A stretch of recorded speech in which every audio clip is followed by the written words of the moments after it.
Ah, il y a du monde ce soir. Hein. Honnêtement, comme il y avait l'OM, je ne m'y attendais pas.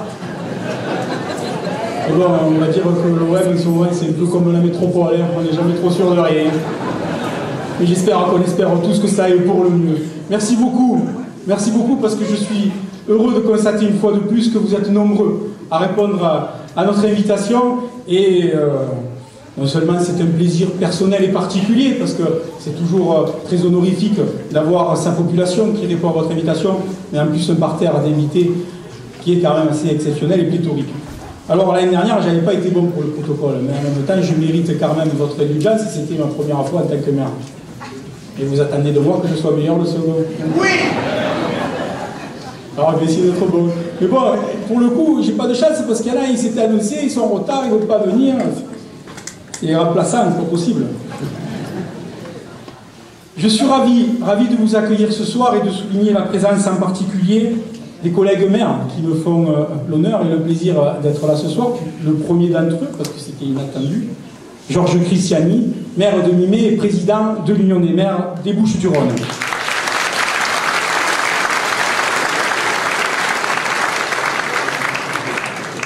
On attend Béatrice Salifa, je ne sais pas si elle va arriver, la maire de Saint-Mitre qui s'était annoncée, qui est peut-être retardée, elle sera saluée si jamais elle arrive. Mon ami Guy Frustrier, le maire de Fontvieille, merci beaucoup Guy. De venir m'honorer de ta présence accompagné de ton premier adjoint, c'est ça, Pascal Delon? Merci beaucoup. Jean Montagnac, le maire de Carry-le-Rouet. Alors, lui, je suis ravi de le saluer à double titre. D'une part, parce qu'il me démerde un petit peu pour le décor, ça c'est entre vous et ma directrice de cabinet. Et puis, pour ceux qui ne le connaissent pas, et on en parlera un petit peu plus tard, de ce qui fait un peu la spécificité de Port-Saint-Louis-du-Rhône, les conchiliculteurs doivent savoir qu'il a fait partie des précurseurs de ceux qui ont aidé la ville quand il était à la région à mettre en place ces masses de trocage. Bienvenue, Jean.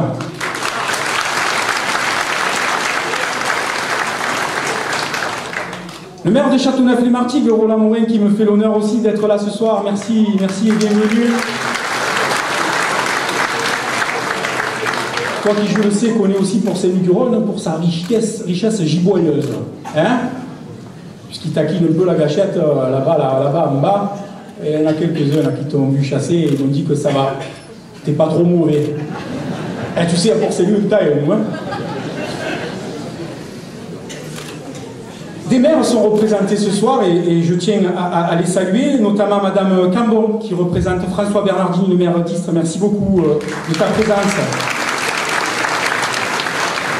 Puis Gérald Guillemont qui représente Frédéric Vigourou, maire de Miramas. Peut-être qu'il va arriver, hein, je ne sais pas, on attend. Des adjoints du maire de Fosse, M. Pantoustier et M. Troussier qui représentent M. Raymond. On a de nombreux élus qui se sont joints à nous, notamment des élus, non pas des moindres. Alors attendez, j'essaie de faire dans l'ordre avec ces personnes, c'est pas pareil. Hein. Si tu te manques, après, c'est dire. David Grise, le président du Parc naturel régional de Camargue et vice-président de la CCM, hein, la Renpro Camargue Montagnette. Merci beaucoup d'être là.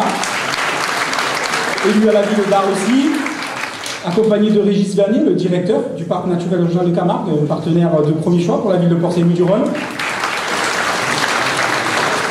J'ai eu aussi mon cher président de la Chambre de commerce et d'industrie du Pays d'Arles, Francis Queguillon, qui est par là. Je vais le placer. Hein. Merci beaucoup. Les conseillers départementaux, ce grand canton d'Arles me font l'honneur d'être là ce soir. Bienvenue Nicolas, bienvenue Aurore, mais tu es ici chez toi, et tu le sais, Nicolas Koukas et Aurore Raoult. Bon alors, je vais faire à l'œil parce qu'ils m'ont fait des pièges. Monsieur Masson, président du CIMADREM, mais élu d'Arles, qui est parmi nous ce soir, et qui nous fait l'honneur de sa présence. Et puis des conseillers municipaux qui ont pris soin et attache de se déplacer pour venir aussi nous honorer de leur présence. Monsieur Thomas et monsieur de Miramas, monsieur Cosme de Martigues, monsieur Delmas et monsieur Eberhard de Saint-Chamas, qui représente mon ami Didier Kelfa, maire de Saint-Chamas. Et puis j'en ai vu passer, hop, je me suis peut-être pas trompé là, j'ai oublié un, non? J'ai oublié. Voilà. Après, en plus, j'ai trop de mémoire. Ah, je crois que vous m'avez envoyé un SMS. Bienvenue en tout cas et merci d'avoir répondu présent. Bon allez, excusez-moi pour ce que j'ai oublié. J'en ai oublié. Mon premier adjoint me fait un signe. Oh, la meilleure pour la fin, toujours pareil. Puisque Yves ne me fait pas l'honneur d'être là, il m'a envoyé sa plus belle représentante. Un amour de femme. Une future grande élue, Fabienne Gruninger, de la mairie de Grance.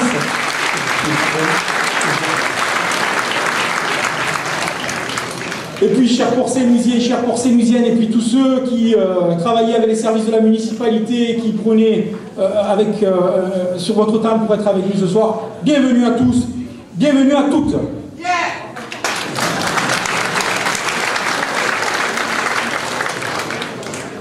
Les autorités sont là ce soir et je les salue aussi, la gendarmerie et les pompiers dignement représentés par leur chef sur place, donc M. Catania et M. Lépine, ainsi que toute leur équipe. On peut les applaudir, car ils ont eu cette année beaucoup de travail et ils sont tous et toutes à mettre à l'honneur pour ce sens, et ce sens du sacrifice qu'ils ont et ce devoir qu'ils accomplissent avec beaucoup d'attention. Alors ce soir on fait sur tablette, hein. Alors ça ne marche pas, c'est parti.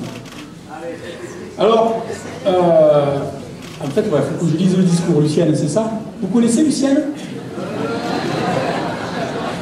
Alors, ceux qui ne connaissent pas Lucienne, c'est qu'ils ne sont pas assez proches de moi. C'est mon ange gardien. C'est mon ange gardien et elle a fait fort ce soir parce que je ne leur ai pas donné d'argent. Elle est allée gratter les bois à la Jean Montagnac, elle est allée chercher le bateau.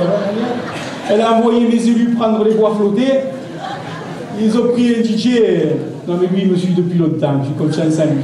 Mais surtout l'ensemble des services qui ont fait que ce soir, la salle, pas beaucoup d'argent, puisqu'il faut qu'on se serre un peu la ceinture, est assez classe et digne de l'image que je veux et que mes élus souhaitent donner à la ville de Port-Saint-Louis-du-Rhône. Félicitations à toutes celles et ceux qui ont contribué à ce joli décor.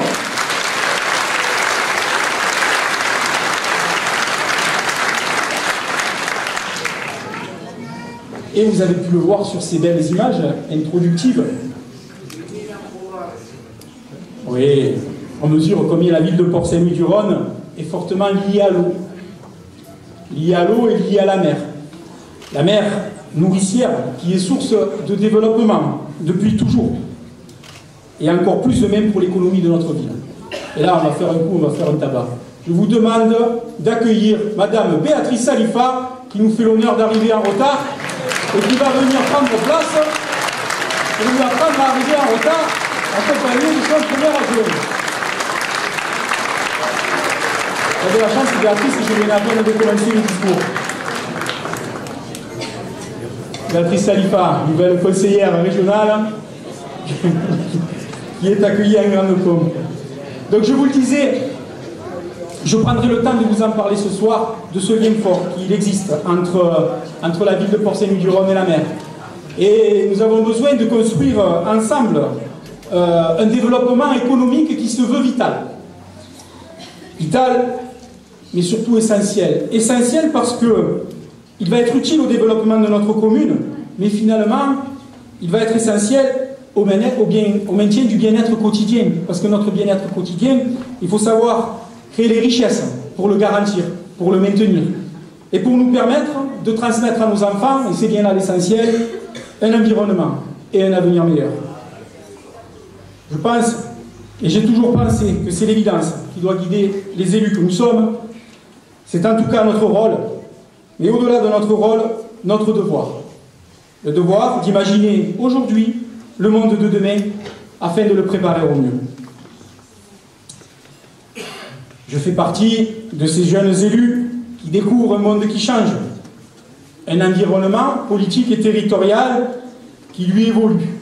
Puis, vous voyez beaucoup d'anciens collègues maires là, et quand je les entends, ils me disent tout le temps tu arrives au mauvais moment en fait. Avant, le contexte il était plus facile, il y avait plus de moyens, il y avait plus d'argent, et voilà, je les écoute et puis je me dis ouais, ils ont raison. Ils ont raison. Les marges de manœuvre, eh ben, elles sont très restreintes. Les dotations qui nous viennent de l'État sont dans une dynamique de baisse. Et puis, le désengagement tout constant sur les services de proximité qu'il est censé rendre l'action politique difficile. De toute façon, c'est une situation qui est héritée et qui est conduite par les gouvernements successifs et indépendamment de leur couleur politique, je vous rassure, puisque de toute façon, elle se veut répondre aux volontés venant de l'Europe. Cependant, il faut l'affronter avec lucidité, parce que c'est le contexte. La triste réalité de notre quotidien d'élu. Alors on peut le combattre, certes, et on le combat. On mène des combats, avec l'Union des maires notamment, sur la baisse des dotations, sur la réforme territoriale. Cependant, ignorer que ce contexte existe, penser que seulement le dénoncer pourrait améliorer la situation, est à mon avis l'apanage des irresponsables et des doux rêveurs. Je me suis engagé dans cette fonction de maire, en sachant pertinemment que le contexte était particulier. Et je suis convaincu que c'est seulement dans l'action et dans l'ambition que l'on a pour sa ville, pour son territoire, que se trouvent les richesses que nous créerons demain pour garantir et améliorer notre quotidien.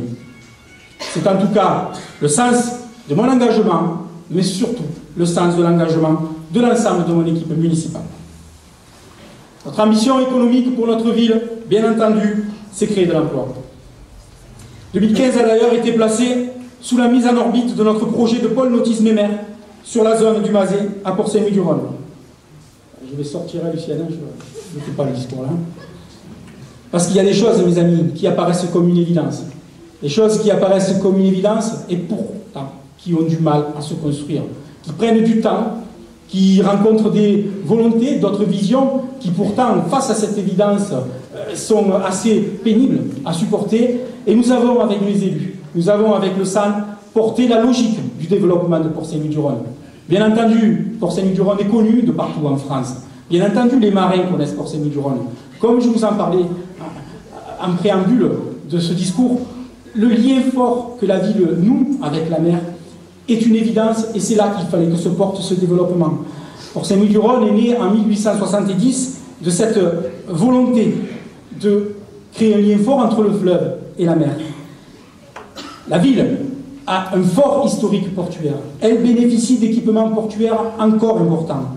Plus de 3000 anneaux, plus de 3000 places de bateaux, 30 entreprises qui sont déjà liées au nautisme et qui créent près de 200 emplois sur ce secteur.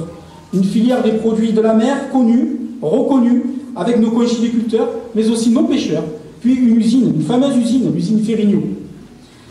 On dispose aussi sur un site merveilleux d'un équipement de loisirs, une base nautique municipale. Tellement d'atouts sur une zone à conquérir qu'il était important, une fois qu'on s'était assuré que la ville de Port-Saint-Louis-du-Rhône était maître de pratiquement 70% des 300 hectares disponibles sur ce foncier, de mettre en route ce projet de pôle nautisme, tellement il apparaissait comme une évidence.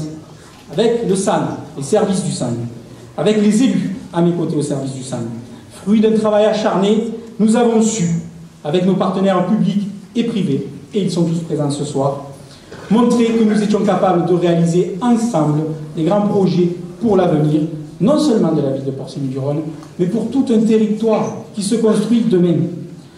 Les échanges, et notamment les échanges avec l'État et les services de l'Adréal, ont été constructifs et précieux dans une démarche, je veux le dire ici, de concertation exceptionnelle et exemplaire. Nous avons conduit ce projet malgré toutes les inquiétudes qu'il pouvait susciter avec chaque professionnel sur place, avec les professionnels du monde de la pêche et des petits métiers de la mer, avec les professionnels du nautisme, avec ceux qui utilisent cet espace pour des valeurs environnementales et touristiques. Nous avons su, ensemble, mettre en place les conditions de réussite de ce projet, accompagné par la région que je salue ce soir, qui m'a offert l'occasion de présenter ce projet à la Villa Méditerranée, à Marseille, accompagné par la Chambre de commerce et d'industrie, qui a des terrains, qui a été facilitatrice dans ces domaines-là, accompagné par tous les partenaires privés, accompagné par les services du SAN, par les services de la ville, et puis surtout, et je veux lui rendre un hommage ce soir, par quelqu'un qui a pris à bras le corps ce projet, qui est quelque part un petit peu aussi ce qui l'anime depuis bien longtemps. Il est malade ce soir, il est très fatigué, je lui souhaite vraiment le meilleur pour 2016. C'est notre chef de projet sur ce pôle nautisme et mer. Je voudrais que vous applaudissiez Patrick Lagarigue.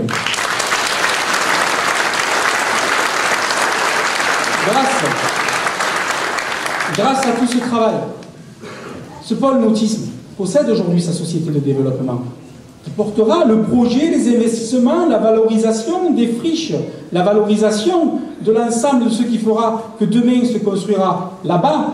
L'évidence qu'à Port-Saint-Louis-du-Rhône, le nautisme, les produits de la mer et les filières environnementales et touristiques doivent se construire sera en place. Et puisque porté par une société publique locale, donc dans le cadre du privé, ne mobilisera pas forcément les efforts des contribuables et permettra justement, en créant une richesse et des investissements porteurs, de créer de l'emploi à moindre coût. On peut s'applaudir pour cette réussite.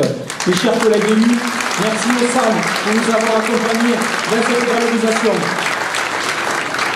Et comment vous parler de ce projet de pôle nautisme sans parler de cette perle qui nous en a permis de faire la promotion de ce projet de pôle nautisme.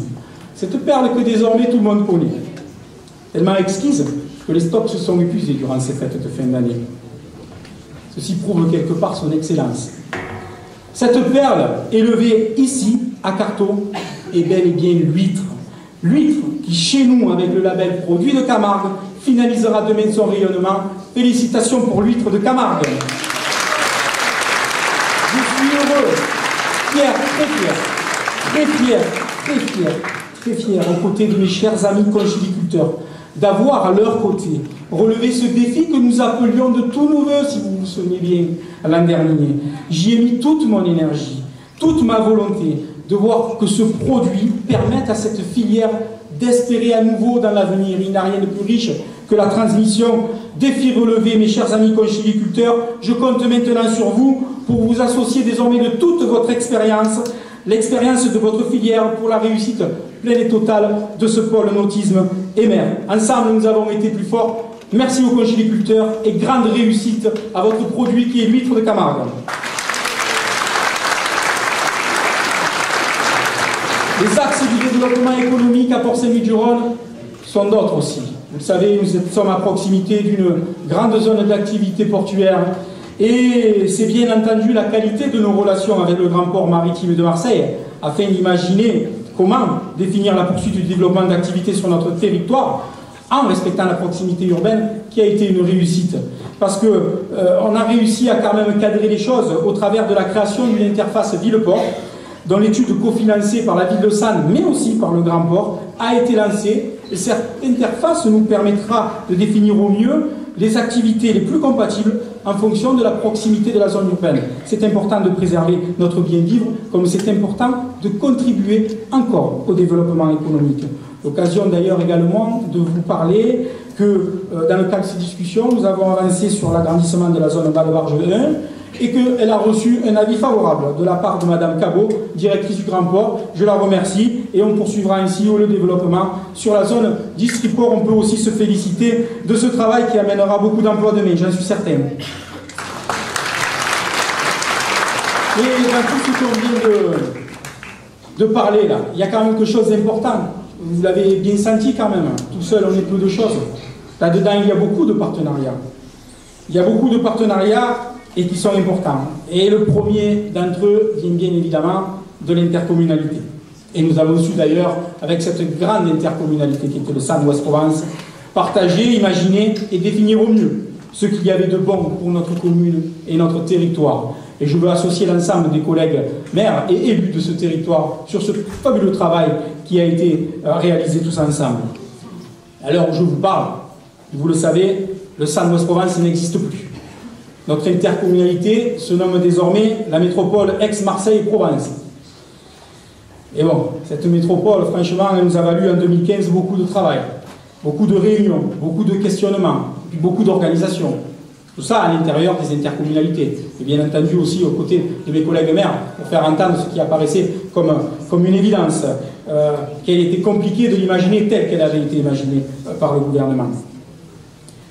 Je m'étais engagé, avec les collègues maires, on a pris les dispositions nécessaires pour affronter cette transition métropolitaine. Cependant, malgré tous ces efforts, nous sommes aujourd'hui dans une situation de blocage, de multiples recours, une situation juridique fragile, un président élu mais ne disposant d'aucune marge de manœuvre, et une métropole qui, en croire ce que nous écrit le préfet, existe bien.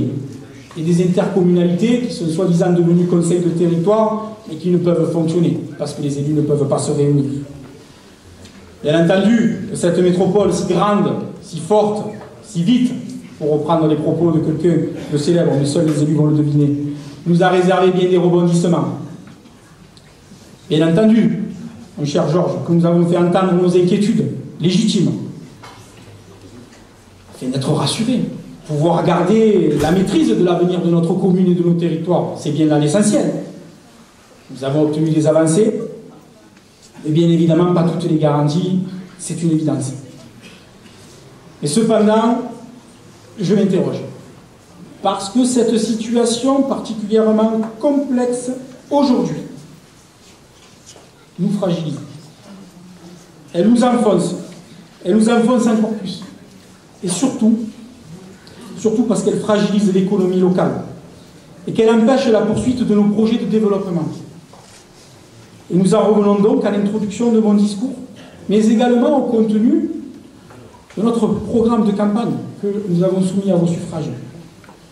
Quand on parlait de la métropole, souhaitée par l'ensemble des gouvernements qui se sont précédés, qu'ils étaient de gauche ou de droite, l'organisation territoriale au travers de la métropole semble être, à leur idée, le sens de l'histoire. Et en tout cas, le contexte pertinent, dit-on, au vu d'un contexte européen. Il faut se rendre à l'évidence que si ce n'est pas la vision qui requiert notre assentiment, c'est de toute évidence celle qui nous a été imposée. Alors je pense, et je formule le vœu, en 2016, qu'enfin cette organisation puisse enfin être en place et que nous puissions obtenir de la part du président et de la gouvernance de cette organisation que nos voix comptent dans le développement de nos territoires et que nos inquiétudes soient prises en compte. Parce qu'il est quand même, et nous l'avons toujours dit et nous l'avons toujours répété, des enjeux cruciaux où la collaboration métropolitaine est primordiale.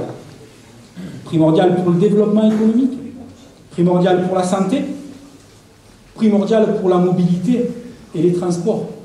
Et croyez-moi, en tant que président du syndicat des transports qui regroupait la KPM et le SAN Ouest-Provence, le pays de Martigues et le territoire du SAN, j'ai pu mesurer combien, dans le cadre d'une collaboration intercommunalité, puisqu'avec ce SAN, qui avait déjà été un des plus anciens exemples de participation intercommunale, nous avons su, avec le pays de Martigues, trouver des collaborations sur un bassin cohérent de vie, sur un bassin de travail, pour mettre ensemble des transports et pour rendre pertinent pour nos administrés et pour nos usagers au quotidien, faciliter leur déplacement.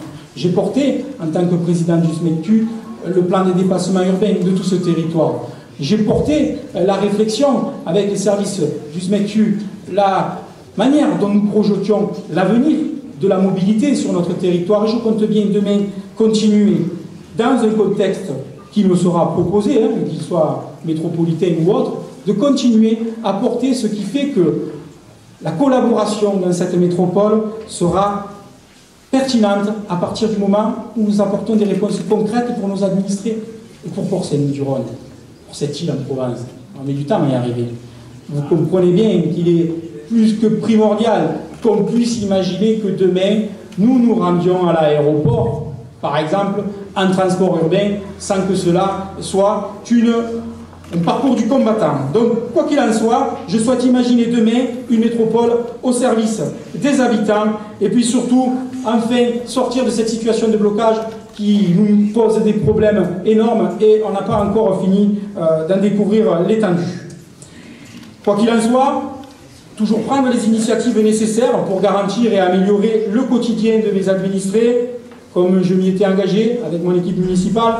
La commission extra-municipale sur la santé a vu le jour en 2015, puisque nous faisons face à une déficience sanitaire évidente à Port-Saint-Denis-du-Rhône en matière de santé, et elle regroupe de manière assez exceptionnelle tous les acteurs concernés par la question. Les médecins de la ville, les professionnels de santé, le milieu hospitalier et mutualiste, l'agence régionale de la santé, la collectivité locale et les élus. Et c'est une grande première, d'après les discours que j'ai pu avoir avec tous ces partenaires, de la volonté d'une commune d'appuyer encore plus et d'être le relais essentiel pour être facilitateur en matière d'installation de nouveaux médecins et d'offres de soins complémentaires. Je remercie en tout cas vivement l'ensemble des personnes qui composent cette commission, parce qu'en plus, ce n'est jamais évident, et c'est un esprit d'engagement qui distingue nos professionnels de la santé, malgré leur emploi du temps qui est plus que chargé. Bien entendu, les nombreux chantiers ouverts par cette commission, s'ils ne trouvent pas encore une visibilité concrète en ces temps difficiles, la trouveront rapidement, d'ailleurs, avec l'installation prochaine d'une médecin généraliste supplémentaire sur la ville, ainsi que la mise en place d'un plateau technique de qualité sur le centre de santé mutualiste.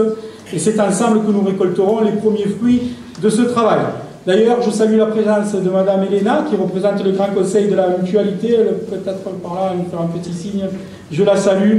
Merci beaucoup d'être là, parce que c'est l'occasion pour moi de préciser qu'aujourd'hui a eu lieu la première réunion de chantier, en ce qui concerne le bâtiment du centre de santé de notre ville, pour une ouverture dans les prochains mois.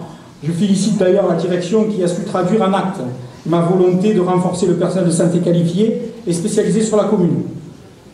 Tout le monde le sait, peut-être certains ne le savent pas, notamment ceux qui viennent de l'extérieur, avec la malchance d'un incendie qui a détruit le centre alors qu'il était en travaux de réaménagement et qu'il allait ouvrir ses portes début septembre. Finalement, avec notre acharnement, notre voix a été entendue. J'ai été à vos côtés lors de la rencontre avec l'Agence régionale de la santé. Je serai à vos côtés demain pour être un relais efficace auprès de la région. Et c'est pour ça que je les salue avec les honneurs. On a une conseillère régionale qui est arrivée là, et Madame Alifa a été déjà saisie puisque j'en ai parlé, pour essayer de voir comment on peut être accompagné dans la réhabilitation de ce centre de santé mutualiste qui est labellisé Maison régionale de la santé. Le centre de santé va réouvrir, c'est une nécessité pour Port-Saint-Louis-du-Rhône. Merci beaucoup.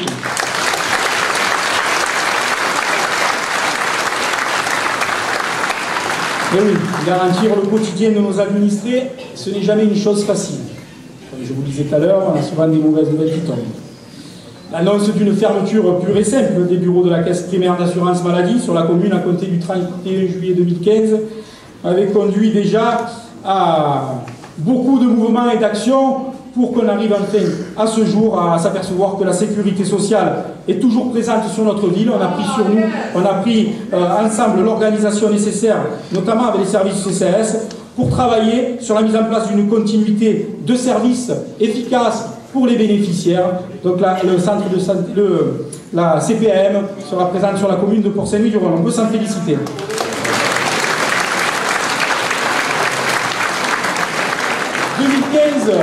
Aura été, mais on s'y était déjà bien attelé en 2014. En 2014, on était là que depuis avril, donc il y a toujours le temps de se mettre en place.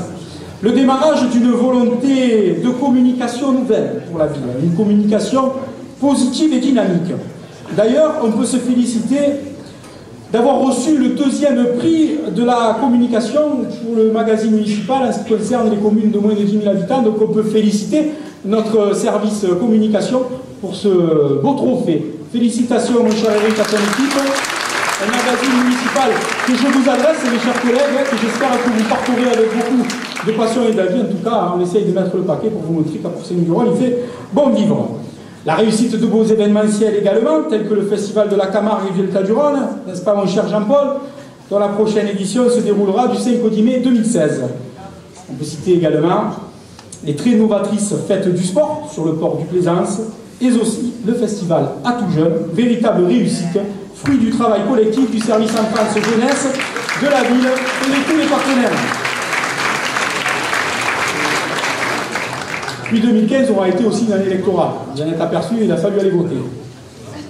De moments dans l'année, c'est bien parce que pour nous, nouveaux élus, ça nous donne une organisation, hein, ça traîne, pour tenir les bureaux et tout. Donc merci beaucoup pour tous ceux qui au quotidien facilitent le fait que la démocratie se fasse. Merci d'une manière générale à tous ces élus qui tiennent les bureaux de vote pour que la démocratie s'exprime. On peut les applaudir. De scrutin récent, en décembre, les régionales, d'ailleurs qui a vu la majorité du conseil régional être placée sous la responsabilité de Christian Estrosi, nouveau président de région. Et en mars dernier, la ville de Port-Saint-Louis-du-Rhône, vous l'avez vu, a donc perdu son statut de ville-canton, suite à un redécoupage, pour être rattachée avec la ville de Sainte-Marie-de-la-Mer au grand canton d'Arles. Cette élection cantonale à mars a donné lieu elle aussi à une alternance politique avec un changement de majorité au conseil départemental, anciennement conseil général, Et Madame Martine Vassal en a été élue la présidente. Et bon, pour le quotidien, les années électorales, c'est bien, ça suscite un peu les passions. Seulement en matière de gestion, c'est pas facile. Hein, les périodes de réserve, c'est toujours compliqué. Alors j'espère que 2016 nous permettra enfin de faire avancer les projets et de partager nos visions avec ces deux institutions. Et d'ailleurs, nous partagerons très prochainement des rencontres de travail pour faire avancer nos dossiers avec le conseil départemental et le conseil régional. N'est-ce pas, ma chère Béatrice? Putain, je t'aime bien. Les dossiers seront nombreux. La construction du collège ayant démarré, la copie toujours ouverte de la reconstruction de la maison de retraite, et puis toutes les activités liées au développement du pôle nautisme et du centre de santé en Michel. Nos échecs. C'est encore du travail, mes chers collègues. 2016, les amis. Je l'affronte autant avec toujours de passion et d'envie. Eh oui, j'ai envie. Envie de vous parler de cette ville merveilleuse que nous venons de survoler par ces belles images. De cette ville d'histoire, cette ville de culture, cette ville où il fait bon vivre, et bien, il fait bon grandir aussi ici à Port-Saint-Louis-du-Rhône. Il fait bon travailler. Cette ville animée par un esprit fait de solidarité et de convivialité qui sait rassembler et accueillir. J'en veux pour preuve l'attraction que notre ville exerce sur de nombreuses personnes une fois qu'elles y ont mis les pieds. Certains ne veulent pas la quitter, puis d'autres reviennent vite. Alors maintenant, en plus avec 8, on n'a pas fini de revenir. Hein. Il y a ici une qualité de vie qu'il est presque impossible de retrouver ailleurs, côté chauvin du discours. Hein. Notre ville, c'est une île magnifique, une île en Provence. D'ailleurs, ce slogan nous convient bien, parce que même si on fait de la route pour venir chez nous, on y vient toujours avec beaucoup de plaisir. Là, vous aurez pu vous applaudir, mais attendez. Mais il y a l'état d'esprit quand même qui nous caractérise à nous, les Port-Saint-Louisiens et les Port-Saint-Louisiennes. Cet état d'esprit insulaire, ce bien vivre ensemble, cette solidarité, ce lien social qui se tisse chaque jour, cette convivialité, la proximité, cette appartenance, cette identification qui fait chaque citoyen est vraiment fier d'être Port-Saint-Louisien. Cet état d'esprit, il anime l'ensemble des acteurs qui font Port-Saint-Louis-du-Rhône au quotidien. Je veux parler du personnel municipal, du personnel du CCAS, de l'ensemble du monde associatif qui est représenté ce soir, et de tous les bénévoles. Et je souhaite ce soir leur rendre un hommage appuyé pour leur action au quotidien. Merci à tous.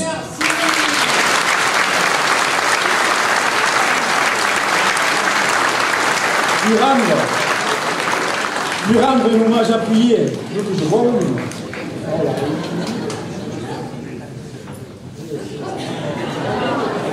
Lucien, on peut l'applaudir.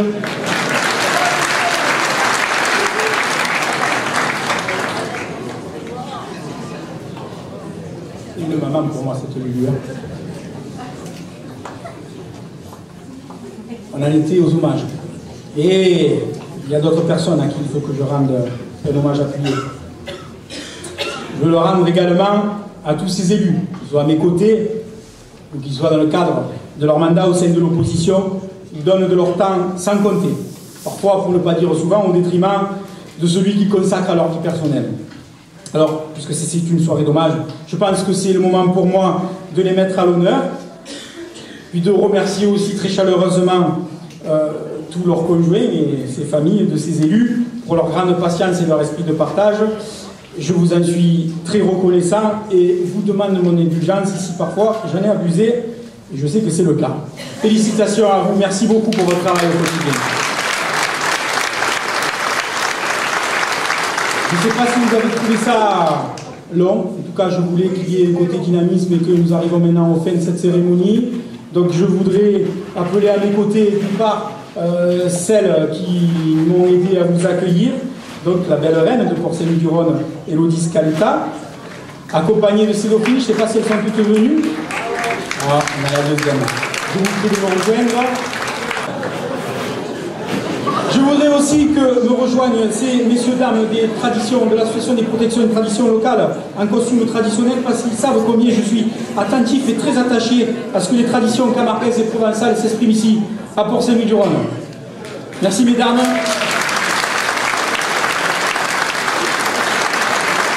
Et puis, parce que sous vos applaudissements, il mérite bien d'être mis à l'honneur, je vais également appeler à nos côtés l'ensemble des élus du conseil municipal de la ville de Port-Saint-Louis-du-Rhône, mes colistiers, et puis aussi, venez, on en prie, pour tous les applaudissements, et puis aussi dire combien au quotidien ils sont importants pour la bonne gestion de la ville de Port-Saint-Louis-du-Rhône, à votre service, sans cesse.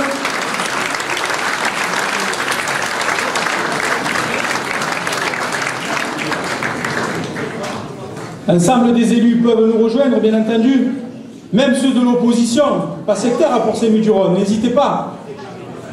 N'hésitez pas.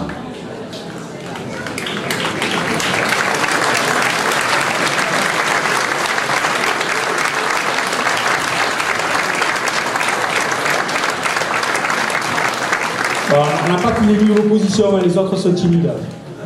Merci de les applaudir. Maintenant qu'on est tous ensemble, parce que 2015 aura été quand même particulier, je ne pouvais pas passer la soirée sans revenir sur ce qui a été important et qui a créé du lien dans notre pays.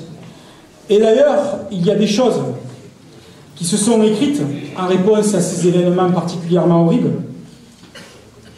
qui sont l'exemple même de l'attitude qui, nous le pensons, doit nous animer au quotidien.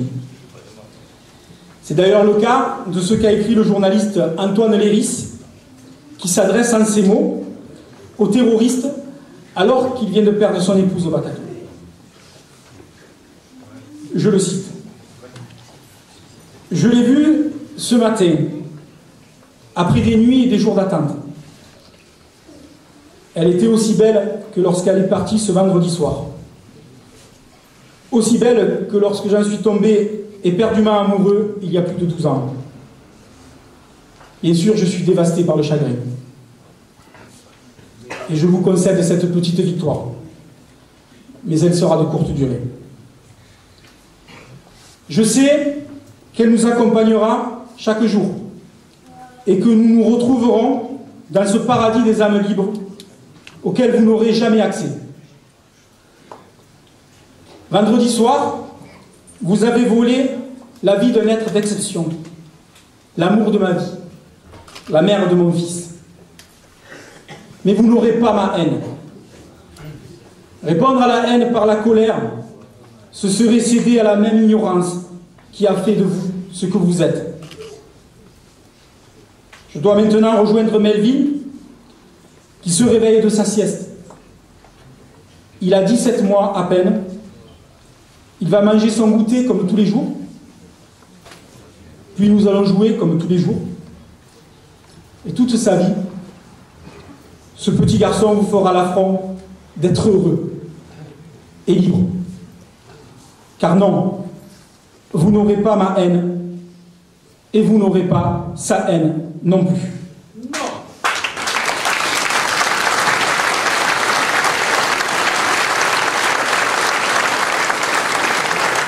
Il faut quand même voir là un vrai message d'espoir, mes chers amis. Au travers de cette vision, de cette force incommensurable,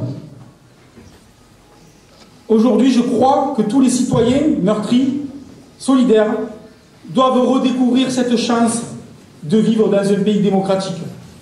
Tous protégés par les mêmes lois, les mêmes droits et les mêmes devoirs. Prêts à relever le défi de protéger la démocratie. Et c'est parce que nous sommes tous ensemble que c'est le vœu que nous faisons, et en tout cas le vœu que je fais pour 2016, en vous souhaitant à tous que chaque jour soit un jour de paix, un jour de sérénité et un jour d'espérance. Que vive la France et vive Port-Saint-Louis-du-Rhône. Merci beaucoup.